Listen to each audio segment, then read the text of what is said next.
والصلاة والسلام على سيد الأنبياء والمرسلين وعلى آله وأصحابه أجمعين. أما بعد فأعوذ بالله من الشيطان الرجيم. بسم الله الرحمن الرحيم. قال الله تبارك وتعالى في الكلام المجيد والفرقان الحميد: لقد رضي الله عن المؤمنين إذ يبايعونك تحت الشجرة فعلم ما في قلوبهم. صدق الله مولانا العظيم وصدق رسوله النبي الكريم الأمين، ونحن على ذلك لمن الشاهدين والشاكرين، والحمد لله رب العالمين.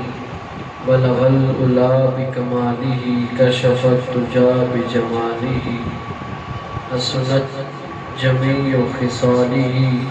صلوا عليه وآله مولاي صل وسلم دائما أبدا على حبيبك خير الخلق كلهم. جاءت لدعوته الأشجار ساجدة تمشي إليه ساق بلا قدم. ثم الرضا عن أبي بكر وعن عمر وعن علي وعن عثمان ذي الكرم. يا رب جمعا طلبنا منك مغفرة وحسن خاتمة يا مبدئ النعم. يا رب بالمصطفى بلغ مقاصدنا واغفر لنا ما مضى يا واسع الكرم. قال الله تبارك وتعالى في شان حبيبه مخبرا وآمرا: إن الله وملائكته يصلون على النبي يا أيها الذين آمنوا صلوا عليه وسلموا تسلیما. مل کے بلند آواز کے ساتھ پڑھیے: الصلاۃ والسلام علیک یا سیدی یا رسول اللہ وعلی آلک واصحابک یا سیدی یا حبیب اللہ. الصلاۃ والسلام علیک یا سیدی یا نور اللہ وعلی آلک واصحابک یا رحمۃ للعالمین. الصلاۃ والسلام علیک یا سیدی یا خاتم النبیین وعلی آلک واصحابک یا شفیع المذنبین. تمام حمد و ثنا کے بعد میرے نہایت واجب الاحترام بزرگ و نوجوان ساتھیوں بچوں، اللہ رب العزت کا خاص فضل و کرم کہ اس نے آج ہمیں یہ توفیق بخشی ہم سب چل کے اس کے گھر میں آئے. اللہ سب کا چل کے آنا، مل بیٹھنا، سننا سنانا اپنی بارگاہ کے اندر شرف قبولیت عطا فرمائے.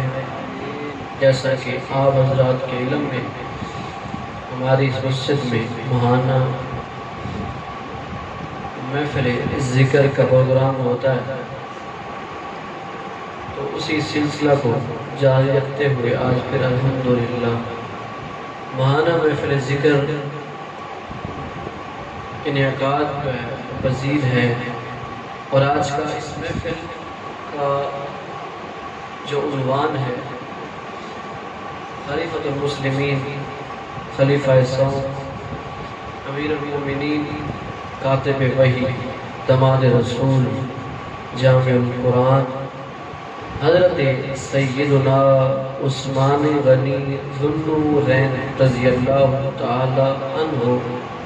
آپ کی ذات، آپ کے خصائص اور آپ کی سیرت کی چند باتیں آپ کی سماعتوں کی نظر کروں گا. اللہ حق سچ بیان کرنے کی توفیق نصیب فرمائے۔ حضرت سیدنا عثمان غنی ذوالنورین رضی اللہ تعالی عنہ اسلام کے اندر نبی کریم شفیع معظم جان کائنات صلی اللہ علیہ وسلم بظاہر پردہ کے بعد مسلمانوں کے تیسرے بڑے لیڈر اور خلیفہ ہیں، جنہوں نے تقریباً 12 سال تک اسلام کا کام کیا، دین کا کام کیا بے لوث، اور 12 سال تک آپ نے 1 روپیہ بھی خزانے سے تنخواہ نہیں، بلکہ اللہ اور اس کے رسول کی رضا کی خاطر دین متین کا کام کیا۔ اس سے قبل کہ میں گفتگو کو آگے بڑھاؤں تو محفل کا حسن بھی اور محفل کے آداب یہی ہوتے ہیں کہ اگر آپ سننے کے لیے آئے ہیں تو اللہ آپ کو ہر قدم کے بدلے کروڑوں نیکی عطا فرمائے۔ تو سب سے بڑے ادب کے ساتھ التماس ہے قریب آ جائیں، پیچھے بیٹھنے کا کوئی مقصد نہیں، قریب آ جائیں تاکہ بات سمجھانے میں بھی آسانی ہو، سمجھنے میں بھی آسانی ہو۔ آگے اٹھ کے قریب آ جائیں، پیچھے بیٹھنے کا کوئی فائدہ نہیں، آگے آ جائیں۔ بڑی مہربانی، آگے تشریف لے آئیں۔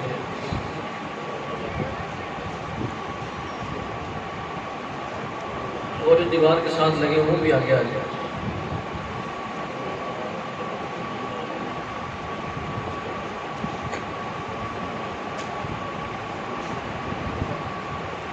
سارے مل کے نبی کریم علیہ السلام کی ذات پر درود پڑھ لیجیے۔ اللہم صلی علی سیدنا محمد، اللہم صلی علی سیدنا مولانا وعلى آله وصحبه وبارك وسلم اللهم صل على سيدنا ومولانا محمد اللهم صل على سیدنا و مولانا محمد، سب سے اولا والا ہمارا نبی، سب سے بالا والا ہمارا نبی، اپنے مولا کا پیارا ہمارا نبی، اپنے مولا کا پیارا ہمارا نبی، دونوں عالم کا دولا ہمارا نبی۔ اللہم صلی علی سیدنا و مولانا محمد، مضمون نبی مد ٹھار نبی، تیری ذات دیاں کیا باتاں نے، مضمون نبی مد ٹھار نبی، تیری ذات دیاں کیا باتاں نے، جدو بول دے منہ وچ پھل گر دے، جدو بول دے منہ وچ پھل گر دے، تیری بات دیاں کیا باتاں نے۔ اللہم صلی علی سیدنا و مولانا محمد، قدموں میں جبھی تو رہنے دو، چہرے کا تصور مشکل ہے، جب چاند سے بڑھ کر ٹیڑھی ہے، جب چاند سے بڑھ کر ٹیڑھی ہے، رخسار کا عالم کیا ہوگا۔ اللہم صلی علی سیدنا مولانا محمد، کون دیتا ہے دینے کو منہ چاہیے، دینے والا سچا ہمارا نبی، کتنوں بدلی رسول کی ہوتی رہی، چاند بدلی کا نکلا ہمارا نبی، غمزدوں کو رضا مجتدیج کے ہے، بے کسوں کا سہارا ہمارا نبی، جبرائیل امی رہ گئے راہ میں، جبرائیل امی رہ گئے راہ میں، جبرائیل امی رہ گئے راہ میں، عرش اعلیٰ پہ پہنچا ہمارا نبی اللہم صلی علی سیدنا و مولانا محمد اللہم صلی علی سیدنا و مولانا محمد وعلی آلہ وصحبہ وبارک وسلم اللہم صلی علی سیدنا و مولانا محمد۔ حضرت سیدنا عثمان غنی ذوالنورین رضی اللہ تعالی عنہ، آپ کو ذوالنورین کیوں کہا جاتا ہے؟ آپ کا یہ لقب ہے ذوالنورین، اس کا مطلب ہے دو نوروں والا، دو نوروں والا۔ کیسے؟ کیونکہ نبی کریم صلی اللہ علیہ وآلہ وسلم کی دو صاحبزادیاں سیدنا عثمان کے نکاح میں ہیں، اور اس لیے سیدنا عثمان غنی کو ذوالنورین یعنی دو نوروں والا کہا جاتا ہے۔ نبی کریم علیہ السلام کہ یہ جلیل القدر صحابی ایمان لانے کا سبب کچھ ایسا بنا، سیدنا صدیق اکبر رضی اللہ تعالیٰ عنہ آپ اسلام قبول کر چکے تھے، ملاقات ہوئی سیدنا عثمان غنی کی صدیق اکبر سے،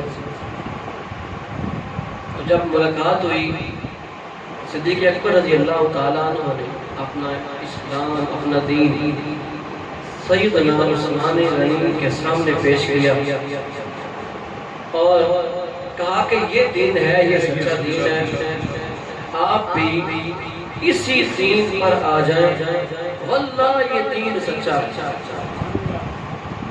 زیادہ نہ کوئی دلیلیں دینے کی ضرورت پڑی، نہ کسی معجزے کا مطالبہ کیا سیدنا عثمان نے، بلکہ جیسے یہ صدیق اکبر نے دین متین سامنے رکھا، عثمان غنی ذوالنورین رضی اللہ تعالی عنہ نے فرمایا کہ صدیق آج سے جو تیرا دین ہے میرا بھی وہی دین ہے۔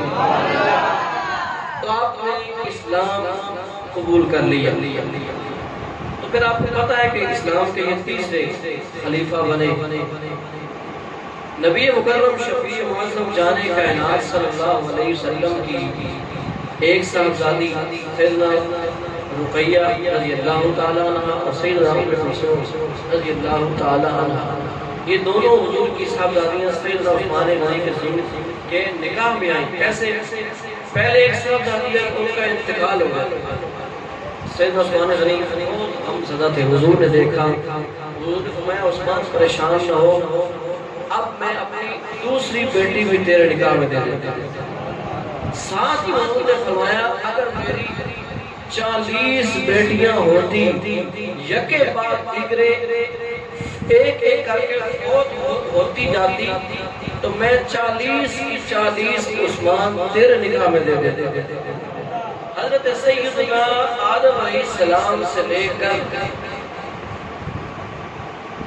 آخری پیغمبر تک کسی بھی صاحب کو یہ شرف حاصل نہیں ہوا کہ کسی کے نکاح میں نبی کی 2 بیٹیاں آئی ہیں۔ اگر یہ شرف حاصل ہوا ہے تو سیدنا عثمان غنی کو یہ شرف حاصل ہوا ہے کہ نبی، اور وہ بھی نبی آخر الزمان نبی، آپ کی 2 صاحبزادیاں سیدنا عثمان غنی کے نکاح میں آئی۔ سب سے پہلے پتہ ہونا چاہیے کہ حضور کی بیٹیاں ہیں کتنی۔ آج فتنے برپا ہو گئے ہیں، مختلف قسم کے لوگ ظاہر ہو گئے ہیں، مختلف قسم کی باتیں کرتے ہیں، یہاں تک کہ ایسے ایسے لوگ بھی نمودار ہو گئے ہیں حضور کی 4 بیٹیوں کو تسلیم ہی نہیں کرتے۔ وہ کہتے ہیں کہ حضور کی بیٹی ہی ایک ہے، سیدنا فاطمہ رضی اللہ تعالیٰ عنہا۔ تو ان کا نازل عقیدہ یہ ہے کہ وہ صرف بیٹی سمجھتے ہی سیدنا فاطمہ رضی اللہ تعالیٰ عنہا کو ہے، اور باقی دین کا انکار کر دیتے ہیں۔ لیکن الحمدللہ سچا عقیدہ اہل سنت کا ہے، اور ہر چیز واضح ہے اور سب کچھ سامنے ہے۔ تو آج آپ لوگوں کو بھی یہ پتہ ہونا چاہیے، وہ یہ بات کہے کہ حضور کی تو بیٹی ہی ایک ہے، اس کو بتایا جائے کہ حضور کی ایک بیٹی نہیں بلکہ حضور کی 4 صاحبزادیاں۔ حضرت سیدنا زینب بھی حضور کی بیٹی ہے، اور پھر ام کلثوم، اور پھر سیدہ رقیہ، اور سب سے چھوٹی صاحبزادی حضرت سیدہ طیبہ فاطمہ رضی اللہ تعالی عنہا، یہ سب سے چھوٹی صاحبزادی ہے۔ نبی کریم علیہ السلام نے دونوں بیٹیوں کو سیدنا عثمان غنی رضی اللہ تعالی عنہ کے نکاح میں دے دیا، اور اسی وجہ سے آپ کو ذوالنورین کہا جانے لگا، 2 نوروں والا۔ حضرت سیدنا عثمان غنی رضی اللہ تعالی عنہ، ان کو اللہ رب العزت نے بڑا نوازا تھا، سخی تھے، بہت بڑا دل تھا، اور اللہ نے مال بڑا عطا کیا تھا۔ جب ہجرت کر کے نبی کریم علیہ السلام مدینہ تشریف لائے، تو جب مدینہ آئے تو پانی کا انتظام نہیں تھا لوگوں کے لیے، صحابہ پریشان تھے۔ ایک کنواں تھا، وہ ایک یہودی کے قبضے میں تھا، وہ اس کو بیچتا پانی کو مہنگا کر کے، لوگ پریشان تھے۔ حضور نے اعلان کیا، فرمایا جو اس کنویں کو خرید کر وقف کرے گا، میں اس سے وعدہ کرتا ہوں کہ میں اس کے بدلے جنت میں اس کو ایک پانی کا چشمہ عطا کروں گا۔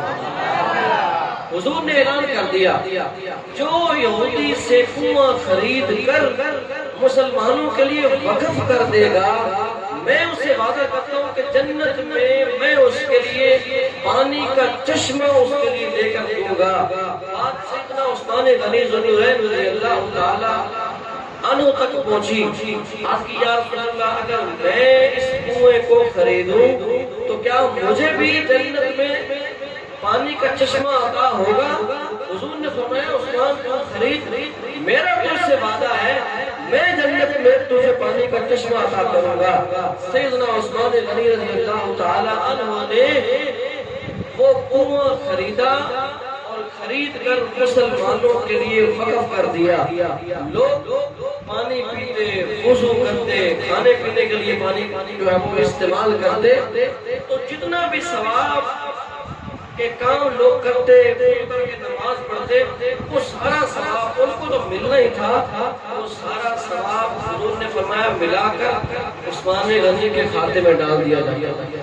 اور یہ قیامت تک ایسے ہی ہے، جو کوئی بھی مسلمانوں کے لیے پانی کا اہتمام کرے، کسی چیز کا صدقہ کرے، تو وہ اس کے لیے صدقہ جاریہ ہو جاتا ہے، اس کو ثواب ملتا رہتا ہے۔ اور پھر اس کنویں سے سیدنا علی المرتضیٰ رضی اللہ تعالی عنہ بھی پانی بھرتے، وضو کرتے، اور آل بیت اطہار وہ بھی اس کنویں کو استعمال کرتے۔ آج لوگ سیدنا عثمان غنی اور آل بیت جو ہے، اہل بیت، ان کو آپس میں واضح یہ کر رہے ہیں کہ ان میں آپس میں عداوت تھی، لیکن خدا کی قسم ایسی کوئی بات نہیں ہے۔ سیدنا عثمان کا اہل بیت سے بہت پیار تھا، بہت محبت تھی۔ سیدنا عثمان غنی کے 2 پوتے جو ہیں، ان کی شادیاں سیدنا امام حسین کی صاحبزادیوں سے ہوئی، جن میں حضرت سکینہ رضی اللہ تعالیٰ عنہا، آپ کا بھی نکاح سیدنا عثمان کے پوتے سے ہوا۔ اسی طریقے سے آپ کی کئی رشتہ داریاں، آپ کی جو نانی تھی وہ سیدنا عبد المطلب رضی اللہ تعالی عنہ کی سکی بیٹی تھی۔ تو یہ سارا رشتے جو ہے وہ عثمان غنی کے وہ آل بیت سے ملتے ہیں، کوئی عداوت عداوت نہیں بلکہ ساری محبت ہی محبت تھی۔ نبی کریم علیہ السلام کے لیے جب یہ کنواں خریدا اپنے حکم پر اور مسلمانوں کے لیے وقف کر دیا، نبی کریم علیہ السلام نے فرمایا جنت میں ہر نبی کا کوئی نہ کوئی ساتھی ہوگا، جنت میں میرا ساتھی آج سے عثمان ہوگا۔ نبی کریم علیہ السلام نے یہ شان اپنے اس پیارے صحابی کو عطا کی۔ یہی نہیں بلکہ جب نبی کریم علیہ السلام ہجرت کر کے مدینہ آ گئے تھے، پھر دوبارہ عمرہ کے لیے عمرہ کی نیت سے کئی سالوں بعد مکہ معظمہ کا سفر شروع کیا، تو پھر کافروں نے یہ سمجھا کہ جنگ کے لیے آ رہے ہیں۔ حضور نے فرمایا، حضور نے سفیر بنا کر سیدنا عثمان غنی کو بھیجا مکہ والوں کی طرف کہ جاؤ ان کو بتاؤ کہ ہم کسی جنگ کے لیے نہیں آ رہے، لڑائی کے لیے نہیں آ رہے، بلکہ ہم فقط عمرہ ادا کرنے کے لیے آ رہے ہیں۔ سیدنا عثمان غنی رضی اللہ تعالیٰ عنہ آپ گئے سفیر بن کر، تو کافروں نے بات نہ مانی بلکہ یہ افواہ پھیلا دی کہ ہم نے عثمان کو معاذ اللہ شہید کر دیا گیا ہے۔ تو یہ پیغام پہنچایا حضور تک، صحابہ کو پتہ چلا کہ عثمان رضی اللہ تعالیٰ عنہ شہید ہو گئے ہیں۔ نبی کریم علیہ السلام نے فرمایا اب ہم اس کا بدلہ لیں گے۔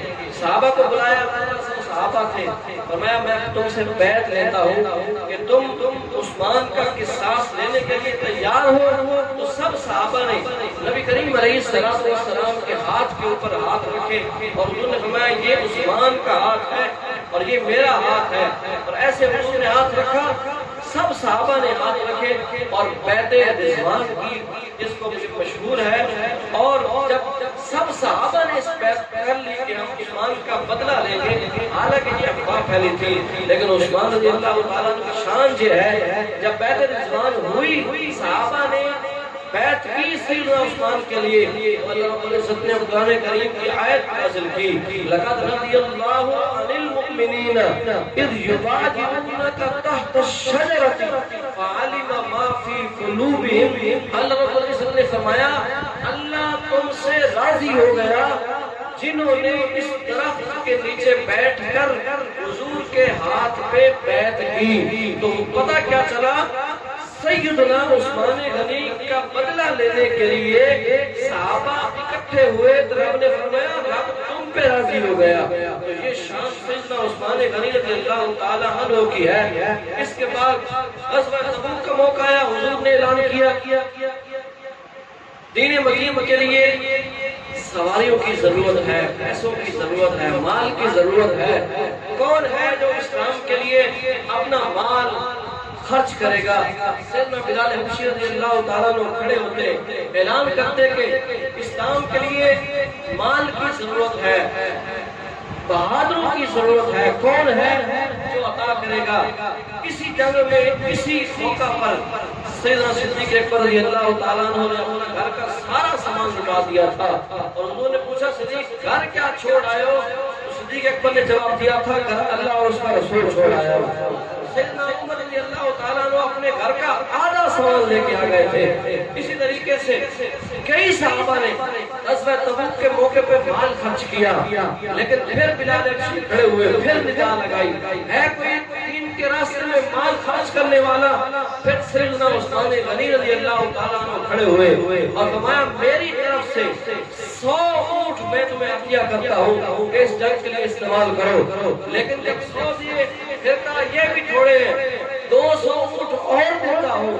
حضور کی بارگاہ میں وہ بھی پیش کر دیے، پھر کہنے لگے یہ بھی تھوڑے ہیں، میں 100 اور کر دو، 600 ہو گئے، پھر 700 ہو گئے، 800 ہو گئے، 900 اونٹ سیدنا عثمان غنی نے نبی کریم علیہ السلام کے قدموں میں نچھاور کر دیے۔ پھر کہنے لگے کہ 100 اور نہیں ہو سکتے، 1000 پورا ہو جائے۔ غلاموں نے کی امیر المومنین ابھی اتنے بچے نہیں ہیں، 50 باقی ہیں۔ سیدنا عثمان نے فرمایا 50 وہ بھی لاؤ، 50 گھوڑے لاؤ، 950 اونٹ اور 50 گھوڑے غزوہ تبوک کے لیے سیدنا عثمان غنی رضی اللہ تعالی عنہ نے حضور کے قدموں میں نچھاور کر دیے۔ پھر یہی نہیں، پھر کھڑے ہو گئے، کہنے لگے حضور اگر آپ بھی کچھ کم ہے تو میں اب بھی حاضر ہوں۔ حضور نے فرمایا مال کا بہت بڑا ہے، بہادروں کی تعداد بہت زیادہ ہے، 30,000 کے قریب تھے، اور پھر سواریوں کی ضرورت بھی تھی، مال کی ضرورت تھی۔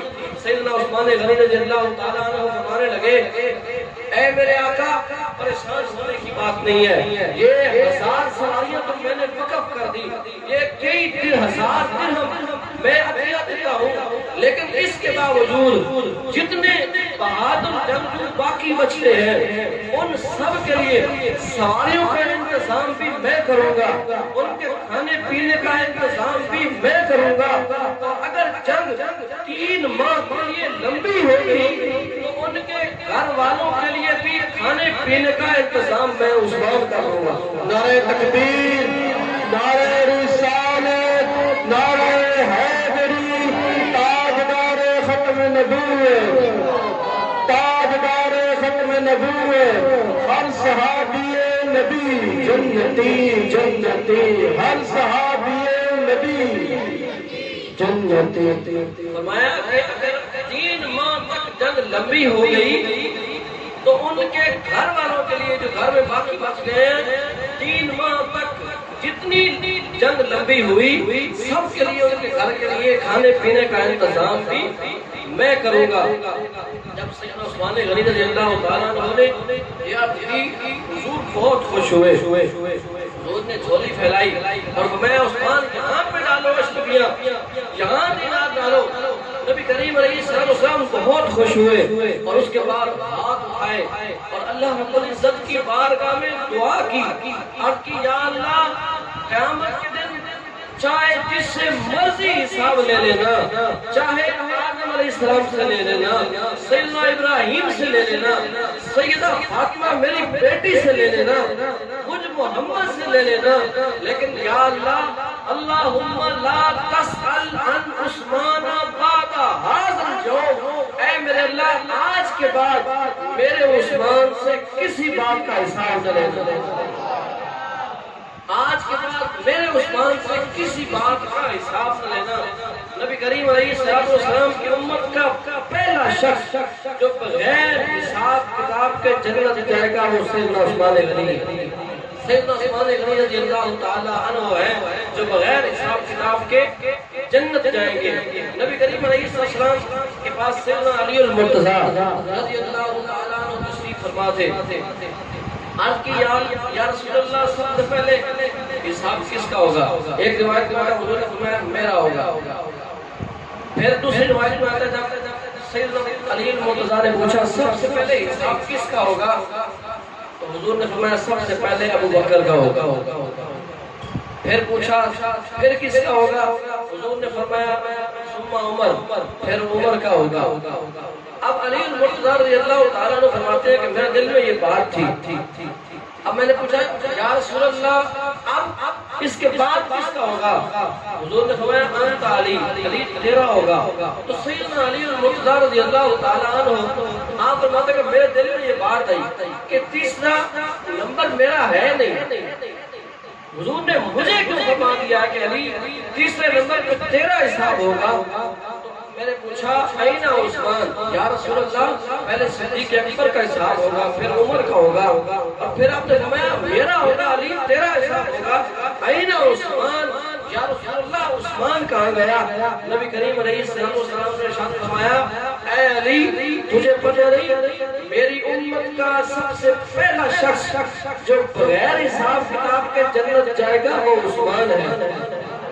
تو سیدنا علی نے پھر پوچھا یا رسول اللہ یہ صرف عثمان کے لیے ہی کیوں ہے، باقیوں کے لیے کیوں نہیں؟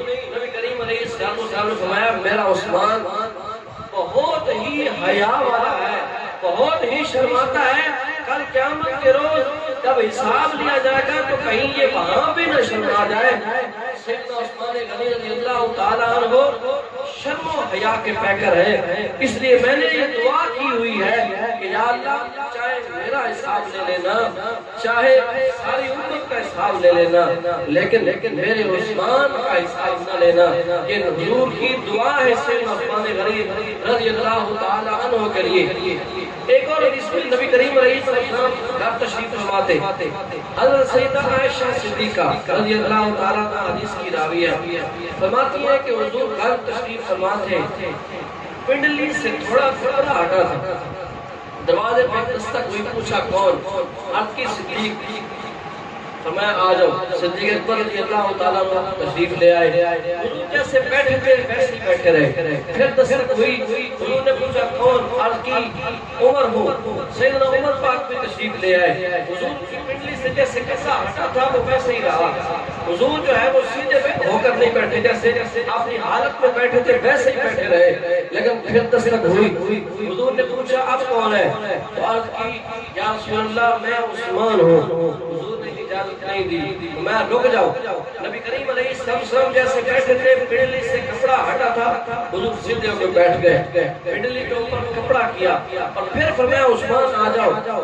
سیدنا عثمان غنی تشریف لے آئے، باتیں کی۔ پھر جب صحابہ چلے گئے اس کے بعد سیدہ عائشہ فرماتی ہیں میں نے پوچھا یا رسول اللہ یہ کیسا معاملہ ہے؟ آپ کی پنڈلی مبارک سے کپڑا ہٹا تھا، صدیق اکبر آئے آپ ویسے ہی بیٹھے رہے، سیدنا عثمان آئے آپ ویسے ہی بیٹھے رہے، آپ نے کپڑا صحیح نہیں کیا۔ لیکن جب عثمان آیا ہے آپ نے پہلے اس کو اجازت نہیں دی، کپڑا ٹھیک کیا ہے اور پھر عثمان کو بلایا، وجہ کیا ہے؟ نبی کریم علیہ السلام نے فرمایا اے عائشہ میں اس بندے سے حیا نہ کروں جس بندے سے رب کے فرشتے بھی حیا کرتے ہیں۔ تو سیدنا عثمان غنی رضی اللہ تعالیٰ عنہ قابل رشک ہے فرشتوں کے لیے بھی کہ رب کے نوری فرشتے بھی سیدنا عثمان غنی رضی اللہ تعالیٰ عنہ سے حیا کرتے ہیں۔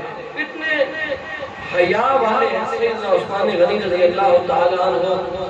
کئی داستانیں ہیں، آپ جامع القرآن ہے، قرآن پاک کی تدوین کی آپ نے، آپ کے دور میں قرآن پاک کو مکمل کیا گیا، صحیح طریقے سے لکھا گیا۔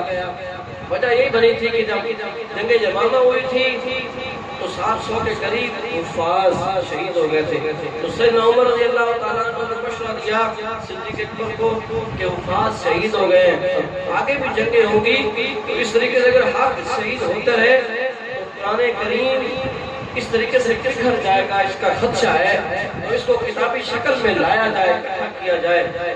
صدیق اکبر کے دور میں بھی ہوا اور پھر وہ نسخہ جو تھا وہ سیدہ حفصہ رضی اللہ تعالیٰ عنہ کے پاس بھی موجود رہا اور پھر وہی نسخہ لے کر سیدنا عثمان غنی رضی اللہ تعالیٰ عنہ نے اس کو اکٹھا کیا اور اس پر لکھوایا، اسی وجہ سے کہ حافظ شہید ہوئے تھے کہ خدشہ تھا کہ کہیں یہ بکھر نہ جائے۔ پھر سیدنا عثمان غنی نے یہ بہت بڑا کارنامہ جو ہے وہ سر انجام دیا قرآن کریم کا، جو آج تک سب کے سامنے پیش ہے اور کئی حافظوں کے سینے میں موجود ہے۔ نبی کریم علیہ السلام کی بارگاہ میں ایک سائل آیا اور سوال کیا، مانگنے والا تھا۔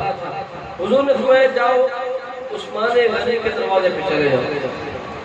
وہ سائل گیا، سیدنا عثمان غنی کے دروازے پہ دستک دی تو سائل نے آوازیں سنی، گھر سے کچھ آواز آ رہی تھی۔ آواز اس بات سے آ رہی تھی کہ سیدنا عثمان رضی اللہ تعالیٰ عنہ گھر والوں سے یہ کہہ رہے تھے کہ آج آپ نے دیے کا جو ہے تیل جو ہے وہ زیادہ ڈالا ہے، وہ زیادہ استعمال ہو گیا ہے، اگر اس سے کم ہوتا تو پھر بھی گزارا ہو جاتا، آپ نے زیادہ کیوں کیا؟ تو جب سائل نے یہ بات سنی وہ کہنے لگا حضور نے کدھر بھیج دیا ہے جو خود تیل کے لیے دیے کہ تیل کے لیے گھر میں یہ باتیں کر رہے ہیں وہ مجھے کیا دے گا؟ لیکن جب دستک ہوئی عثمان رضی اللہ تعالیٰ عنہ باہر تشریف لائے تو سائل نے سوال کیا، کہنے لگا مجھے حضور نے بھیجا ہے۔ اس سے عثمان گھر گئے، 3 تھیلیاں اٹھائی اور اس جو ہے وہ سائل کو دے دی۔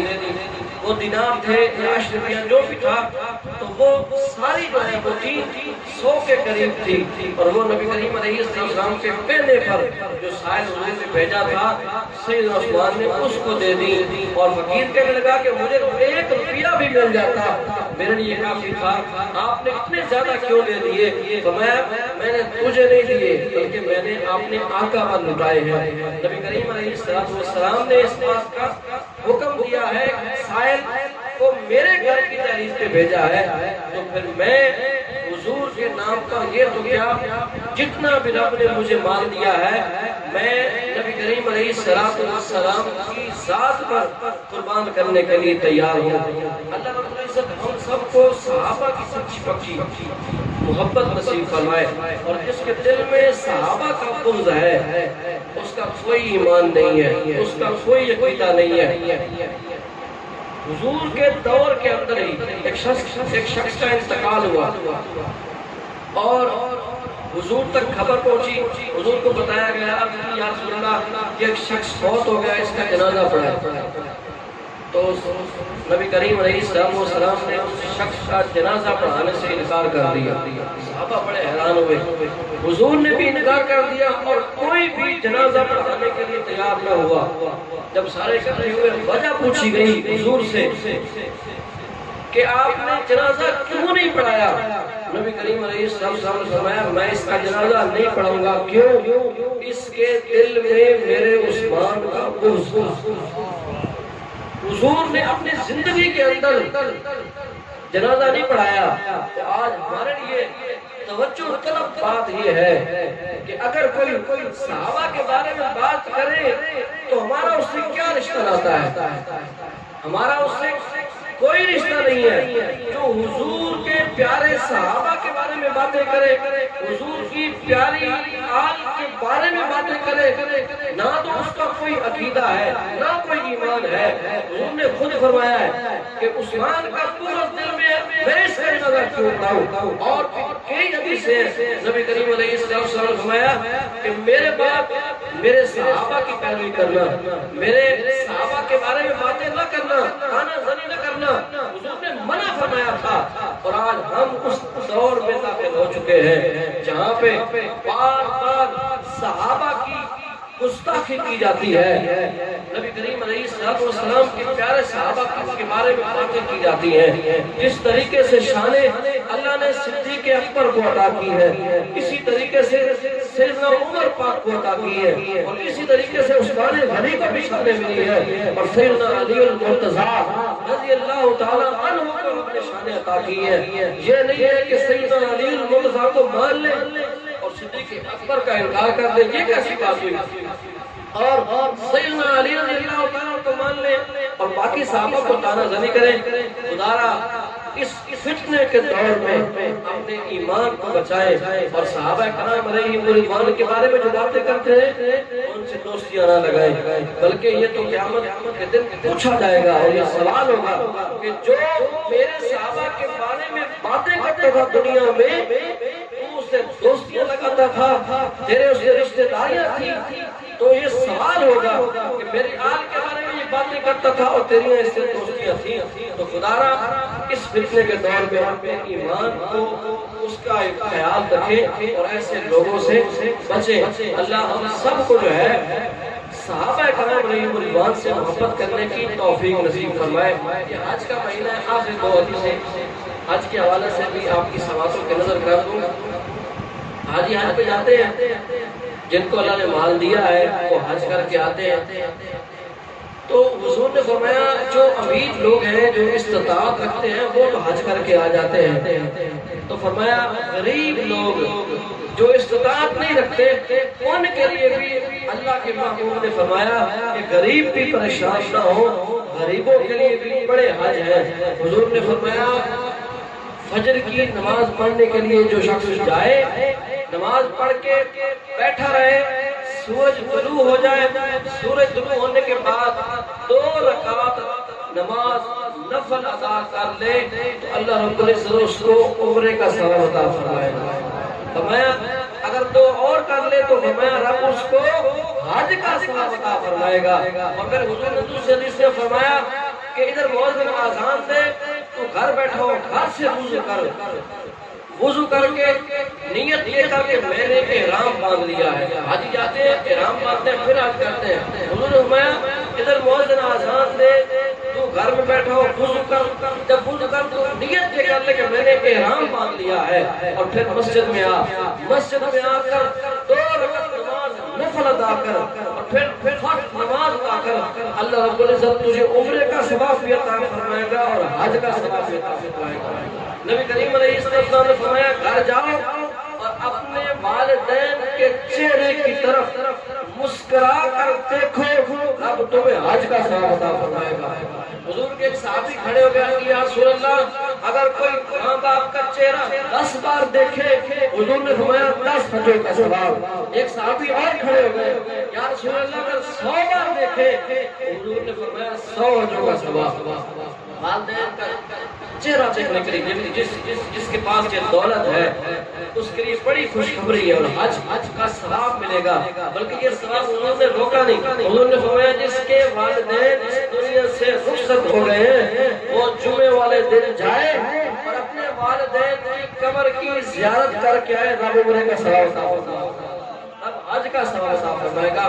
والدین کی کتنی شان ہے کہ جن کے چہرے کی طرف مسکرا کر دیکھنے سے اللہ رب العزت حج کا ثواب عطا فرماتا ہے۔